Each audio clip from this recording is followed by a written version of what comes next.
Kali ini kita akan menyusun RHK di tahun 2025 ya. Sekarang sebelum kita seluruh Dewan Guru menyusun RHK, kepala sekolahnya harus membuka pintu dulu agar semua guru dapat menyusun RHK.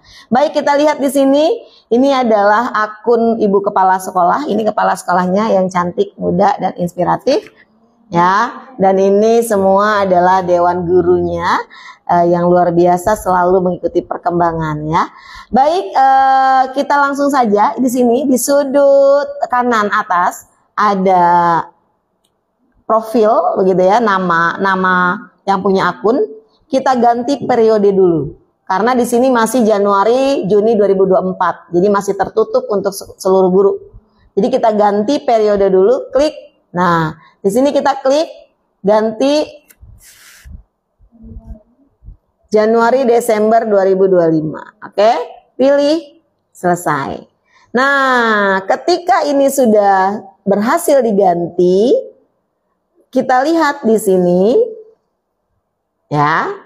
Klik kepala sekolah sebagai pejabat penilai. Nah, karena kepala sekolah akan membuka pintunya, ini ya. Nah, ini langsung mulai periode. Ketika periodenya dimulai, di sini ada tulisan seperti ini. Nah, harus sama banget. Saya setuju untuk mulai. Nah, ya. Pengelolaan P-nya kapital. Kinerja kapital juga. Periode Januarinya kapital, spasi, tanda hubung, spasi lagi, Desember 2025 titik. Nah, udah bener, lanjut. Kalau ada yang masih kurang nggak bisa ya. Nah, ketika ini sudah dibuka, nah sudah kabari guru di satuan pendidikan dan tim kerja sudah bisa ganti dan sudah mulai akses, gitu ya. Oke, nah itu kepala sekolah sebagai atasan, sebagai pejabat penilai sudah membuka rumahnya. Sekarang kepala sekolah sebagai pegawai ya. Kepala sekolah sebagai pegawai, nah ini Ibu Anineli akan melakukan pekerjaan, tetapi disesuaikan dengan kebutuhan sekolah, gitu ya. Kita mulai di sini. Nah, kita mulai. Apakah datanya sudah benar? Sudah benar, sudah benar. Ada seperti ini. Teman-teman, pertama yang harus dilakukan adalah melakukan praktik kinerja. Ketika melakukan praktik kinerja, ini ada 8 indikator. Nih, ini indikator pertama gitu ya. Indikator kedua, ketiga, keempat, kelima, keenam, ketujuh, kedelapan. Kita diminta pilih salah satu dari 8 indikator. Nah, sebelum memilih, ini bukan asal pilih kayak kita milih lotre ya teman-teman. Mau yang mana nih, enak yang mana nih, serak yang mana ya, enggak. Tetapi berdasarkan data ini Bu Kepsek ya. Berdasarkan data ini yaitu rapor pendidikan. Rapor pendidikannya kita klik Bu. Nah, kemudian muncul tuh rapor pendidikan SMA Al-Ma'arif ya. Rapor pendidikan ini adalah berdasarkan asesmen nasional ya, dan termasuk di dalamnya juga ada observasi langsung, angket dengan orang tua murid, suling jar gitu ya. Nah, ini dia. Oke, kita lihat dulu. Maaf ini jaringannya agak lemot.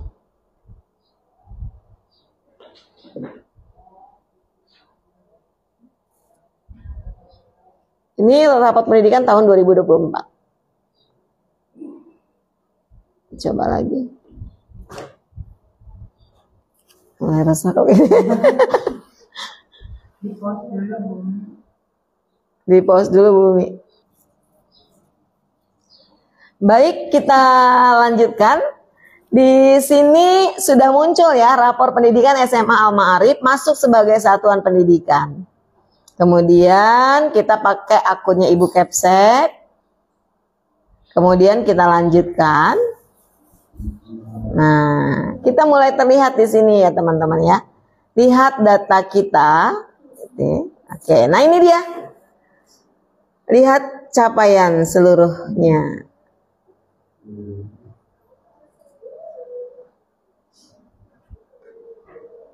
Nah, ini ya.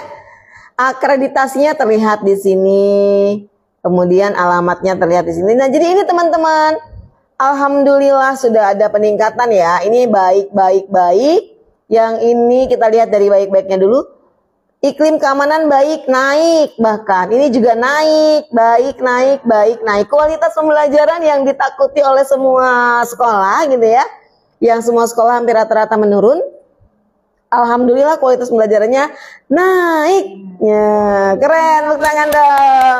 Ini tahun 2023, sekarang 2024, ini yang terbaru. Ini yang terbaru, yang 2024 ini ya. Kalau sekolah lain belum membuka, kita sudah membuka nih. Ini yang 2024. Jadi capaiannya naik 3,01 dari tahun 2023. Nah, karakternya juga naik, teman-teman.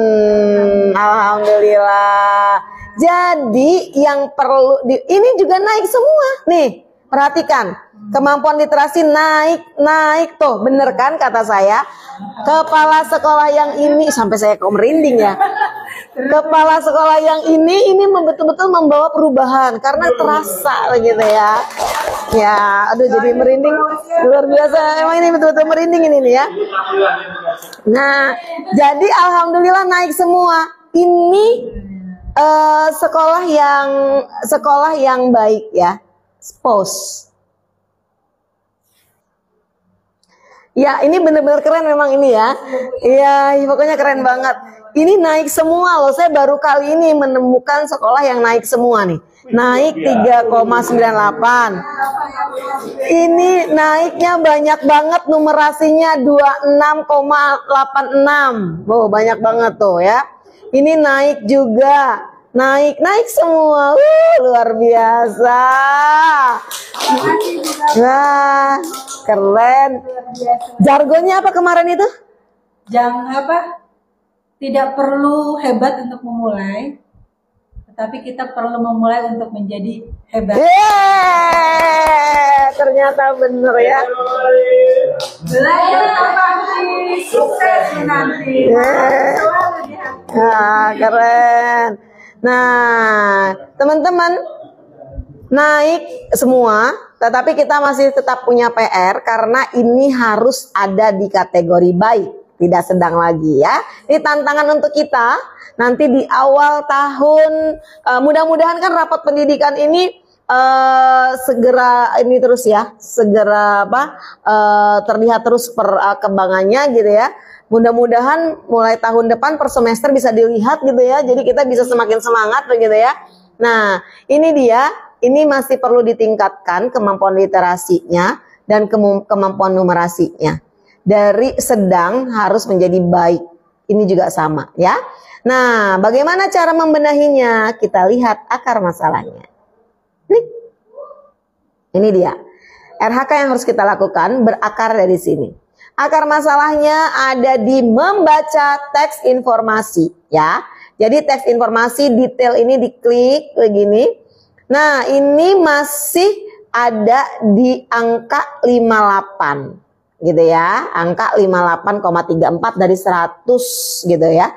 Nah, artinya bagaimana nanti ketika kita mengajar gitu ya. Kita harus menggunakan, merefleksikan dan mengevaluasi teks informasi. Ya, berarti teks-teks fakta. Jadi nanti teman-teman ketika mengajar hadirkan teks-teks fakta yang ada datanya di situ. Jadi nanti ada dua yang terlampaui.